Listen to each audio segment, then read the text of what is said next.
میرا غفلت میں ڈوبا دل بدل دے، ہوا و حرص والا دل بدل دے۔ اور پھر اللہ کے نبی صلی اللہ علیہ وسلم نے بھی ایک طریقہ بتایا ہے۔ کیا فرمایا؟ صدقۃ السر تطفئ غضب الرب۔ یہ جو چھپ چھپا کے صدقہ کرنا ہے نا، یہ اللہ کے غضب کو ٹھنڈا کرنے والی بات۔ جو آدمی چھپ کے صدقہ کرتا ہے، لوگوں میں وہ اپنی تشہیر نہیں چاہتا، لوگوں میں جو ہے وہ اپنی واہ واہ نہیں چاہتا، اپنی سخاوت کے چرچے نہیں چاہتا، یہ نہیں ہے کہ کسی غریب کی مدد کرتے ہوئے سیلفیاں بناتا ہے، یہ نہیں ہے کہ وہ صدقہ و خیرات کرتے ہوئے، کسی کی مدد کرتے ہوئے، کسی کے ہاں راشن پہنچاتے ہوئے، کسی کو کھانے پینے کا سامان دیتے ہوئے، کسی کو کپڑے دیتے ہوئے، کسی کی مدد کرتے ہوئے وہ ویڈیوز بناتا ہے اور بعد میں پھر فیس بک پہ ان کا چرچا کرتا ہے، پھر ٹویٹر پہ ان کا چرچا کرتا ہے، پھر اپنی سخاوت کے ڈونگرے برساتا ہے، اپنی سخاوت کو عام کرتا ہے۔ اللہ کے بندو، اللہ کے نبی نے فرمایا صدقۃ السر تطفئ غضب الرب۔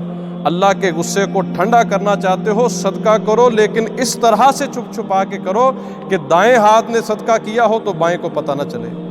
اللہ کے نبی صلی اللہ علیہ وآلہ وسلم نے ارشاد فرمایا کہ روز قیامت جب کسی چیز کا سایہ نہ ہوگا، اس دن اللہ 6 قسم کے لوگوں کو اپنے سائے کے نیچے جگہ دے گا، اور اس میں سے ایک آدمی وہ ہوگا جو اس طرح سے صدقہ کرتا ہوگا کہ جب دایاں ہاتھ صدقہ دیتا ہو تو بائیں ہاتھ کو پتہ نہ چلتا ہو کہ دینے والے نے جو ہے وہ کیا دیا۔ اتنا جو ہے وہ خاموشی کے ساتھ صدقہ کرنا۔ اور اللہ کے بندو، آج ہم کس کام میں مصروف ہیں؟ ہمارے معاشرے میں ایسے لوگ ہیں، ٹھیک ہے غربت پڑی ہوئی ہے، گھر میں راشن نہیں ہے، پہننے کو جو ہے وہ کپڑے نہیں ہے، کھانے پینے کو سامان نہیں ہے، لیکن وہ کسی کے سامنے جو ہے نا وہ ہاتھ پھیلانے کو گوارا نہیں کرتے۔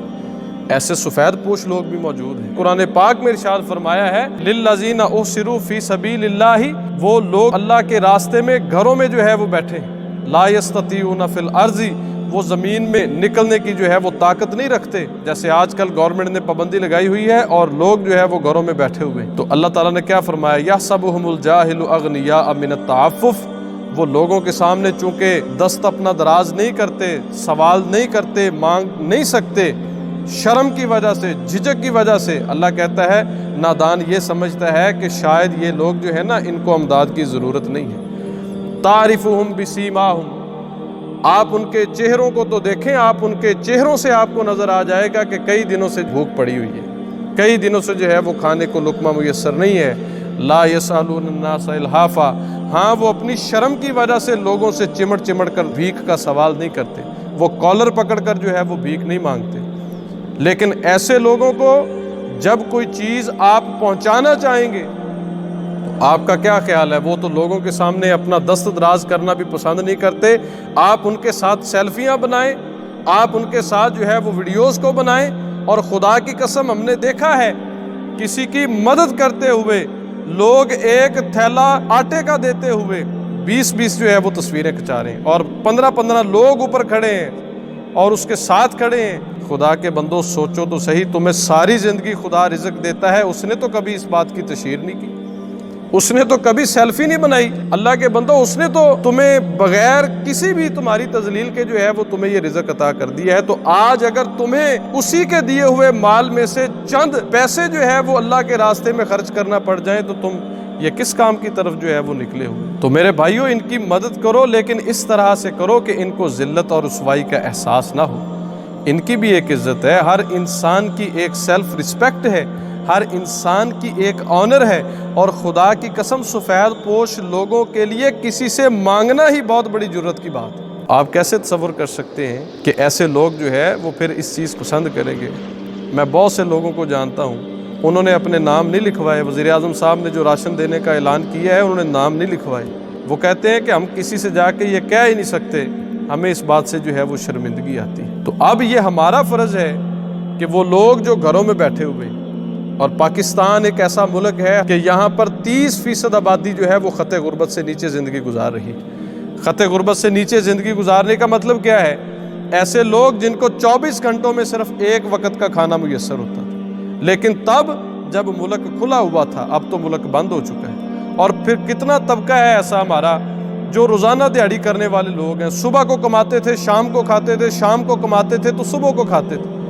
آج ان کی دکانیں بند ہو چکی ہیں، آج ان کے کاروبار ٹھپ ہو چکے ہیں، آج ان مزدوروں کی دیہڑیاں نہیں لگ رہی ہیں، آج وہ مستری گھروں میں بیٹھے، وہ کورونا سے تو شاید بچ جائیں لیکن اس بھوک سے جو ہے وہ شاید مر جائیں۔ اب ہمیں چاہیے، ہم میں سے وہ لوگ جو صاحب ثروت ہیں، جن کو اللہ نے مال کی فراوانی دی ہے، جن کے پاس بے شمار وسائل ہیں، اب ان لوگوں کو چاہیے وہ اپنے خزانوں کے منہ ایسے لوگوں کے لیے جو ہے وہ کھول دیں۔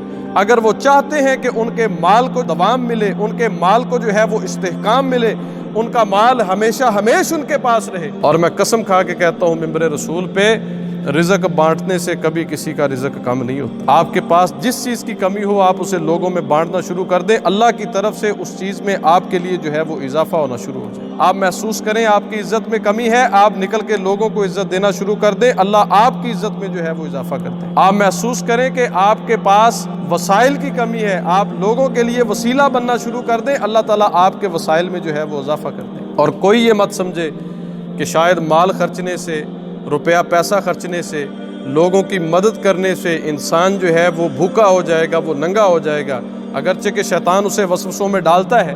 اللہ کے نبی صلی اللہ علیہ وآلہ وسلم نے ارشاد فرمایا، جب ایک آدمی صدقہ کرنے کے لیے نکلتا ہے، اس آدمی کو 70 شیطان جو ہے وہ روکنے کے لیے آ جاتے ہیں۔ 70 شیطان، 70 شیطان اس کو روکتے ہیں، لیکن پھر بھی اگر وہ آدمی اللہ کے راستے میں صدقہ کر دیتا ہے، حتیٰ یفک لہ 70 شیطانا، وہ 70 شیطانوں کا جبڑا چیر کر جو ہے وہ اللہ کے راستے میں صدقہ کرتا ہے۔ تو صدقہ کرنے سے مال کم نہیں ہوتا۔ اللہ کے نبی نے قسم اٹھا کے کہا، فرمایا میں اللہ کا نبی اللہ کی قسم اٹھا کے کہتا ہوں، ما نقصت صدقۃ من مال، جس مال سے صدقہ دیا جاتا ہو وہ مال کبھی کم ہو ہی نہیں سکتا۔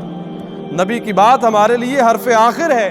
آج ہمارے وجود میں جان جو ہے وہ باقی ہے، ہمیں چاہیے ہم خود اپنے ہاتھوں سے جاتے ہوئے جو ہے وہ صدقہ کر دیں۔ کیا پتہ ہو اس بیماری کا ہمیں ہی نہ نگل لے، ہمارے اثاثے پڑے رہ جائیں، ہمارا مال یوں ہی کا یوں ہی پڑا رہ جائے، ہمارے بنگلے یوں ہی کے یوں ہی پڑے رہ جائیں، ہماری کوٹھیاں ایسی کی ایسی رہ جائیں، ہمارے بینک بیلنس اتنے کے اتنے ہی رہ جائیں، اور جب ہم مر جائیں گے تب ہمیں اس مال کا کوئی فائدہ نہیں ہونے والا۔ جا کے قبرستان میں دیکھو تو صحیح، کتنے لوگ ہیں جو یہ حسرت لیے پڑے ہیں۔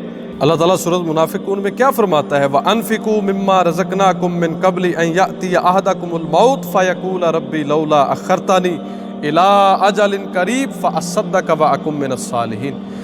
لوگوں اپنے مال کو خرچ کر لو، اپنے ہاتھوں سے خود صدقہ دے دو، اپنے ہاتھ سے اپنے مال کو خرچ کر لو، مِن قَبْلِ أَن يَأْتِيَ أَحَدَكُمُ الْمَوْتُ، اس سے پہلے کہ تم میں سے کسی کو موت آ جائے۔ تو پھر اس کی کیا حسرت رہ جائے گی، فَيَقُولَ رَبِّ لَوْلَا أَخَّرْتَنِي إِلَىٰ أَجَلٍ قَرِيبٍ، پھر وہ کہے گا اے خدا تھوڑے لمحے کے لیے، تھوڑی سی دیر کے لیے، تھوڑی سی ساتھ کے لیے، چند گھڑیوں کے لیے مجھے پھر سے زندگی عطا کر، میں پھر سے جو ہے وہ اس دنیا میں جاؤں، اپنا مال جو چھوڑ آیا ہوں اسے تیرے راستے میں خرچ کروں، وَأَكُن مِّنَ الصَّالِحِينَ، اور تیرے نیکوکاروں میں سے ہو جاؤں۔ کتنے لوگ ہیں جو قبرستان میں یہ حسرت لیے پے، لیکن اللہ کا وعدہ ہے کہ جب کسی انسان کی موت آ جاتی ہے اسے ایک لمحے کی بھی جو ہے وہ مہلت نہیں دی جاتی۔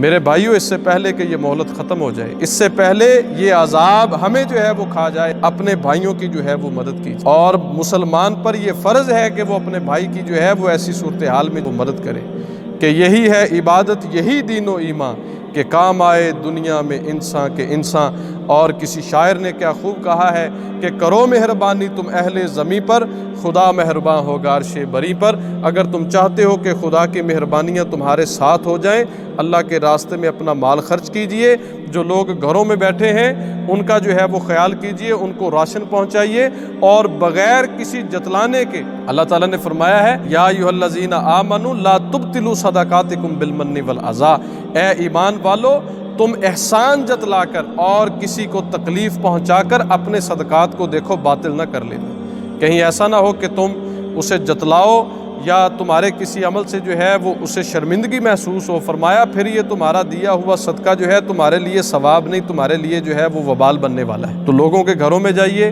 راشن پہنچائیے، راشن تقسیم کیجئے، زیادہ سے زیادہ اس کار خیر میں جو ہے وہ حصہ بنیے۔ اللہ تعالیٰ جو کچھ کہا گیا سنا گیا اس پہ عمل کرنے کی توفیق عطا فرمائے۔ اقول قولی ھذا استغفر اللہ لی ولکم ولسائر المسلمین۔